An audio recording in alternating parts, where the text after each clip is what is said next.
Hey y'all, so it is because I took off my glasses. Um, it is that's crazy. My eyesight is. Um, but yeah, so I was trying to watch Eternals, and the reason why I say trying because like when something is like sitting with me, like I cannot focus or concentrate at all, and I love Eternals. Like that's one of my favorite movies, but I couldn't. So what I've been sitting with is me being in this season of closing out karmic cycles. Um, One in particular is a mother wound that I have where I befriend people who they really don't like me. They really don't like me. Like every chance they get, they make fun of me. When we're by ourselves, though, like we can kind of sort of have a conversation, but I noticed that they're they're not as aggressive with me. Um, I wouldn't go so far as to say like timid, but some of them would like yeah, like they wouldn't be as aggressive. Like it was just like it was very performative when we were around other people, but it was like I always had to be the scapegoat, right? And in the butt of their jokes. And what I realized, and they typically wouldn't do it to anybody else, just me in the group. And what I realized is that that's exactly how my mother used to treat me. Um,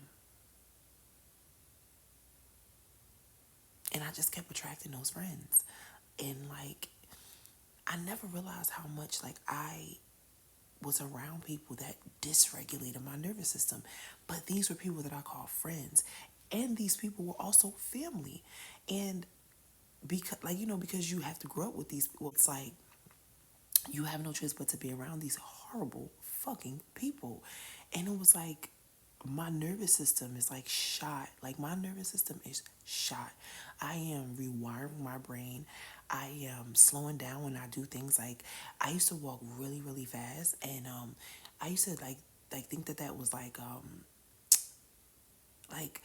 like cool to because my mom does it, but I realized like that's a form of anxiety. But I used to think that was like bonded, like yeah, me and my mother both do everything fast. No, that's just because we're taught to just always just do shit, just do shit, just do shit, and never resting. Like from the time like just you wake up, you're just moving, and I got that from my mom. The just jumping up out of fucking bed and just doing stuff and not taking the opportunity to just like be still. I noticed my baby. Well, he's 7 now, but when he would get up, especially when he was younger, and he still does it now. And I have to be mindful of allowing him to do that, especially when getting him ready for school in the morning. So I try to, I set alarms to make sure that I wake him up. Like say, I set an alarm. Bakari's gonna get up at 6:30, right? I'll let him. I'll hit the snooze and I'll let him get himself together, get his bearings together before he get up. He's been doing that by himself since he was a kid, and he's my only child, but I think that that's what most kids do. I didn't even realize that because I was not afforded that opportunity. Um, I've been a co-parent since I was 3 years old. And yeah, like watching my son like be a kid, even my nephews, my nephew comes over here a lot, and my son are a year apart. That's his, they besties, they broskies. But why did I say broskies like that? But yeah, they just always want to go, always moving. But he would just be so like he like kids like he, my kid would just allow himself to kind of just work himself into the day, like ease himself into the day. That's a better way of saying it. Like ease himself into the day. Um, that wasn't even a point. I went somewhere else, but I was building up to make this point. So I'm coming out of this cycle of unlearning all of the shit that I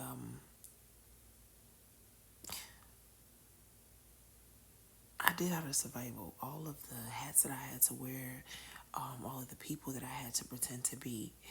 I was saying to my wife last night, I was like, I really, I've been sitting with the fact that I had to shrink myself in a lot of places for a very long time, and it's suffocating.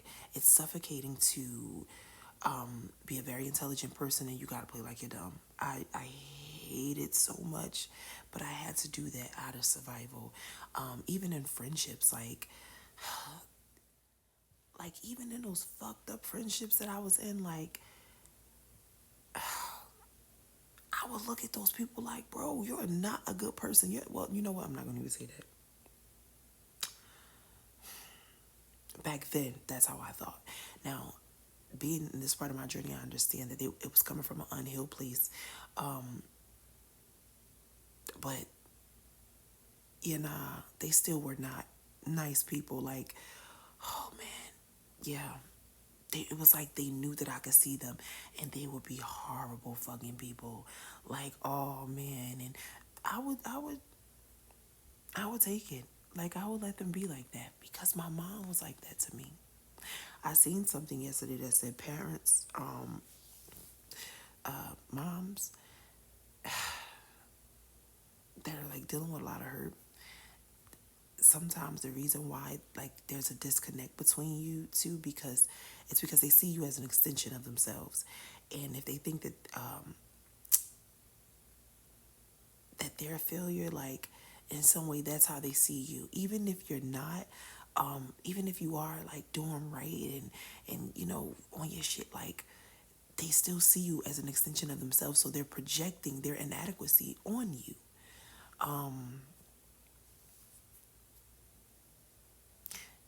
Yeah, I was in a lot of friendships where, yo, they really did not like me.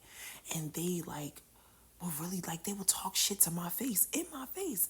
And like sometimes I would stand up for myself, but then sometimes I would just like take it because that's how some of the women in my family treated me. Like they just would just talk crazy to me. And my mom, she wouldn't correct their behavior because she would be doing the same thing. And now I am like, I'm pretty much down to like zero to no friends. And like my real friends that I do have, I'm still trying to figure out how to show up in our relationship because I haven't seen a lot of them in so long because I had to isolate myself to heal because I was the center of my family and that took so much out of me. It was so much like tugging on my energy. So I am like coming into myself, who I am, who Natasha, who I am, not who my family wanted me to be, not who I had to be so I wouldn't be bullied and teased, like because it was so hard to like stand in my power when it was so many people that didn't want to see it. So I'm peeling back, I'm getting that shit off of me.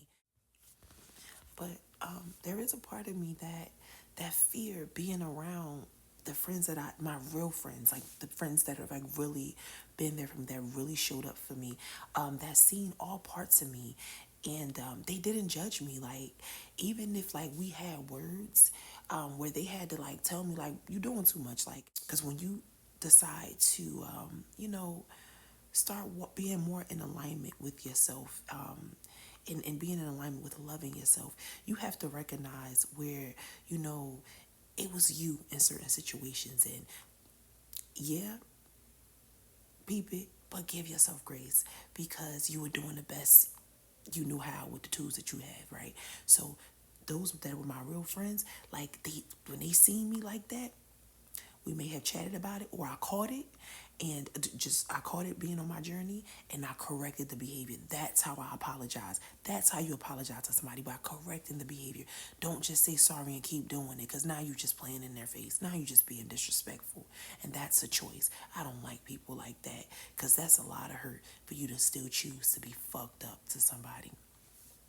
But I'm still learning how to show up in those spaces with those friends that were really honest with me, that really loved me. You know what I'm saying? Because I was surrounded by family and dudes and people that I called friends. They ain't really had my best interests at heart, right? And I kept gravitating more to that because I was born into the chaos. Like I was used to it. My body needed that. That's what I thought at that time. My body thought it needed that to survive. So now I'm trying to figure out how to be around my real friends. But I'm not gonna lie. I'm enjoying this unraveling, this ego death. Like it sucks, but I'm enjoying doing it by myself. Like, you know, with my family, just my son and my wife. Because I've spent most of my life being in the public eye, like being in a family that pushed me to the forefront. It was like I was the magical nigga for them, but also the wet nurse and the slave. Just saying. And I'm pulling my, like, I'm just, I'm coming out of it. I'm coming out of it. I'm showing up for myself. Yo, this piece of fabric, um, we got this fabric when I used to run the after school program. We got this for our Black History show. It was my first Black History show, and we got this fabric for the kids to perform in. And like, yo, it was so many beautiful pieces of fabric. This one in particular, like everybody had, like everybody's my staff, like I had got so much cloth that like it was enough to, after the kids costumes were done and everything, like I gave some to my family members. Like we even used this material for my 30th birthday. I had a Coming to America theme, and yeah, like this was sewn into my birthday dress. Like the I had my one of my two of my good real girlfriends, the unconditional loving ones. They like they had this fabric on them and they performed for my birthday party. It was so beautiful. It was like a Coming to America scene. One of my colleagues and childhood friends, he sung "She's Your Queen to Be." And so man, I have people that really love me, and I had to learn how to love them too, how to receive their love, and not give them the poison that people were giving to me. Yeah,